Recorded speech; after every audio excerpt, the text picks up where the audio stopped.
Magniy vitamini kimga tavsiya berasiz? Magniyni ham organizmda bajaradigan vazifalari bor. Masalan, har xil magniy gidrosinat, sitrat, taurat.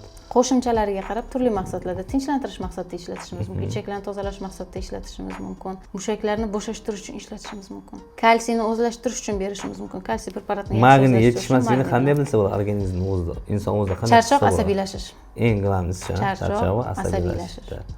Proteinlarni ayollar iste'mol qilishiga qanday qaraysiz? Protein ichsa muskullarni, mushaklarni chiqib ketmaydi. Yo'q. Shuncha bolalar zalda trenirovka qilib, yillab trenirovka qilib muskulni zo'rg'a o'stiradi-da, shuncha biodobavkalar ichida. Protein nima? Protein biza o'sha masalan oqsilli mahsulotlar bilan oziqlanganimizda go'sht ma'lum miqdorda yeyishimiz kerak, kun davomida tuxum yeyishimiz kerak. Hamma o'sha o'lchamda yeya olmaydi. Sizga tanadan kirish, tashqaridan kirish kerak bo'lgan narsani miqdoricha yetkazib bera olmagandan keyin biza protein iste'mol qilishingiz kerak. Kuniga shu miqdorda deb yozib beramiz.